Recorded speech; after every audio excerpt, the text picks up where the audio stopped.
your job is to make the movie, and my job is to get it out there and suck as much of that frickin' oxygen out of the room as I can. I mean, that's just life. And if you haven't, I mean, Tim, you've done this, what, 3 movies now? Yeah, technically, I guess 2 movies plus that project. But yeah, it was more of a series. Which has really become like the cornerstone of how I feel like the WSL approaches any location now. You know, any young filmmaker out there, I got to tell you guys, you have to be very, very, very, don't give your shit away, all right? Number 1. Number 2, keep everything very close to the vest. Don't tell everybody what the hell you're doing. And number 3 is you got to learn one word in the vocabulary, the English vocabulary. It's called no. Okay? You keep saying yes, and you put yourself into a corner. That's what happened with you, Tim. Yeah, 100%. You need to have a creative no-no square. They cannot touch you there.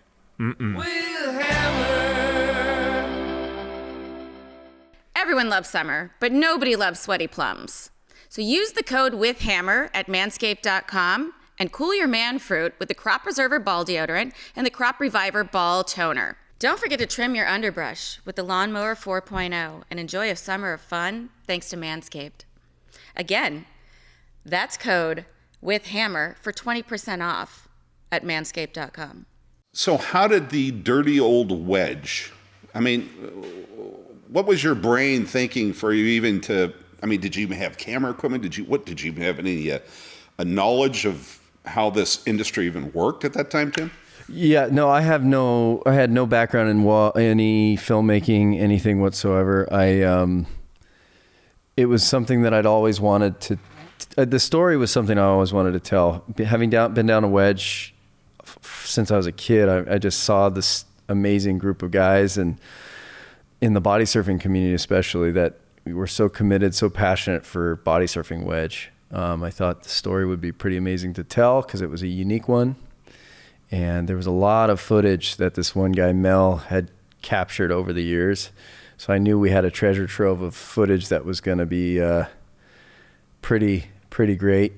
And so, Tim, how'd you find this guy, and how did you know about his footage? Well, Mel, I'd already known from going down the wedge. He's part of the wedge crew. I guess technically I'm a part of that wedge crew as well. And for those that don't know, it's just a group of guys that body surf, wear Speedos, and do weird things on the beach. Which I love how body surfing, especially like a heavy fucking wave like the wedge, still provides that space to get weird in water. Because I don't think surfing still has that same ability. It's become so athleticized that like the passion and hobby behind it has been a little sapped by organizations that are, I don't know, I'm not gonna... It's become too corporate. Yeah. The Olympics are like one side of it, and I get like people want to make their money off of it, but even just like how the WSL has started to fill the space, it has changed the love of it. And I feel like that still exists within body surfing itself. Yeah, I think body surfing is very hard to market, and it's not something, you can't be famous through body surfing really. I mean, there's a couple guys, but I think they're more famous for who they are just as people, being good people, as opposed to they're great body surfers. Which you really can't be famous for that anymore. I know. No, but think about it, Adam. We had Doug Rugg in here, and he's an older guy. He's in the 70s, and he's been surfing the longboards in Newport Beach forever. And he remembered, and he calls it when they went to the chip. And they started, cutting and shredding and doing all that stuff. It used to be, for us older guys, it was just go down that straight line, Yeah. Things change. Pick a line and go. Yeah. Body surfing has evolved too. I mean, now there's guys that are doing aerials and rolls, and it's pretty amazing. It's water dancing in a way is homoerotic as that sounds. Hey, views are views, baby. That's all right. No, to me, it's like one of the most beautiful way of riding waves. Yeah. But that's probably, it is the most dangerous place in Newport Beach. The wedge is, I would say, it's one of the most dangerous places in the world. Yeah. We call in our poster for the Wedge film, Dirty Old Wedge, at the bottom is like the world's most infamous shore break. And it's the most infamous and probably one of the most dangerous. Yeah. And I feel like it being a man-made wave in the US, it occupies a unique space as well. 100%. Because we do have a much lower number of man-made waves versus Australia and other places, right? Where the industry of surfing, I think, is much more alive. Much more. Yeah. No, it's a unique... It was a unique accident. Yeah, it was 100% an accident that they didn't mean to create, and they were protecting one side of the harbor, and then they created this whole other beast. This whole other dichotomy of Yeah. coolness. And I don't know if you guys have been down there. Well, you live down there, right, Yeah. Hammer? Well, There's- I have a You have yeah. a place. Okay. Well, there's all that sand's going away. Yeah, it is. They got to figure that out pretty quick because there's going to be. I think this whole summer is going to be really good based off of what we're seeing for El Nino, and that sand is already going bye-bye. Anyway, what made you? I mean, this movie just took off. Yeah, so I had this idea, the story we had all dialed in. The only problem was I didn't know how to make a movie, so I teamed up with some guys. I found some guys that were going to USC Film School, one of the best film schools in the world. And just by happenstance, one of the guys was shooting a commercial for a clothing company down at the beach, and I started chatting with them, connected the dots, and we decided, hey, let's do this. It was pretty naive of us to jump in, knowing now how hard it is to do it, and for us to do it as cheap as we did. The film only cost us about, I think it was $40,000 to make.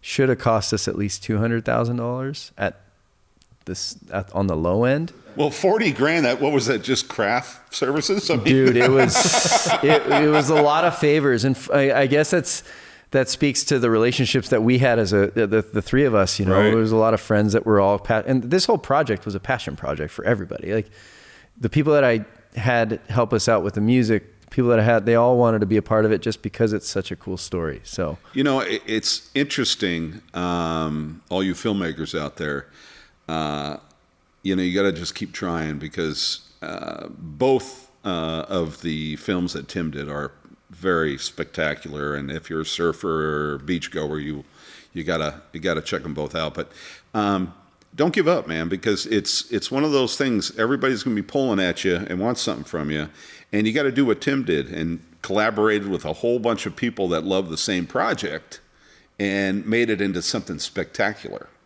And you can do it. absolutely. Just as hard as people have to work to find their niche, I think a lot of people who want to find themselves have to work just as hard to find projects like Dirty Old Wedge so that they can support it too. Yep. So it's worth going after it if you know you've got the right story to tell. So, Dirty Old Wedge, are we getting paid on it now on anything? Yeah, we're getting a little bit. We get quarterly payouts, like I'm talking minimal.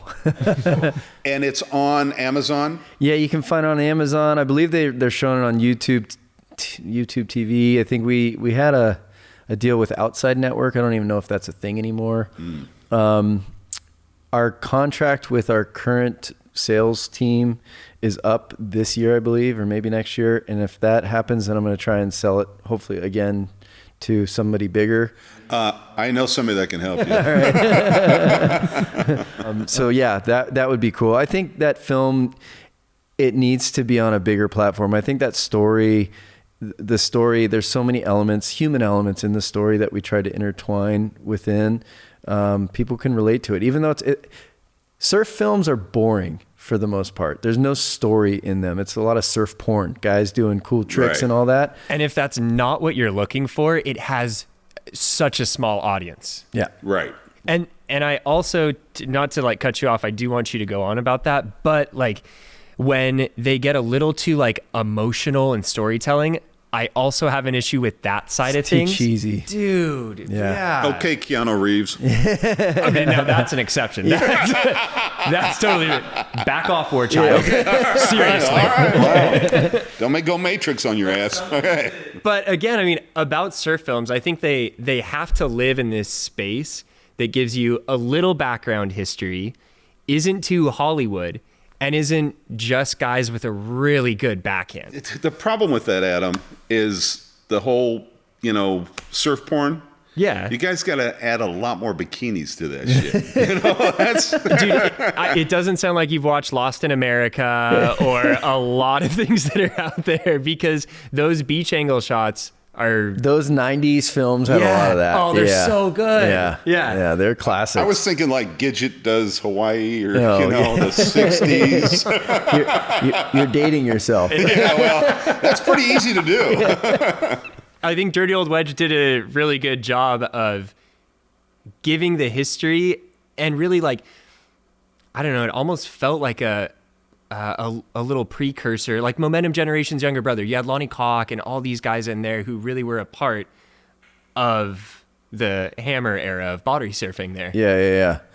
No, it was almost like it was meant to. This film was meant to be made. Whether I made it or somebody else made it, it was going to happen eventually. And like, there were so many weird things that happened throughout the whole production process that was just like signs from the universe. You're doing this right. It's the right thing to do. But Tim, don't you think now that you've just said what you said, is that maybe you belong in that industry and you should be doing that? You've had 2 incredible movies. So my comment to that is, when I've tried to make it anything my living, I start to stress about making money and not thinking about the creative side. You know, I would prefer to just be making money doing something else. So I was in the window and door business forever, like super high-end homes. That allowed for me to make films because I had the time and I made decent money. When you make that creative thing your job, I feel like there's a lot of element of stress that's not related to the creative side, if that makes sense. That makes sense to me. Yeah. For sure. Because I think that the failure can sting that much more. Oh, and I don't like to fail. My ego bruised, right? The lessons are harder to learn. And I mean, because you have so much more skin in the game, not just from a business side of things, it's almost tough to show your face within a lot of spaces where you were comfortable before. Right. Yeah. Now, Hammer, if you are saying that you want to fund my film projects and give me a life that I can make projects for the rest of my life, I'm in. Let's talk. Rubber is meeting the road. Wow.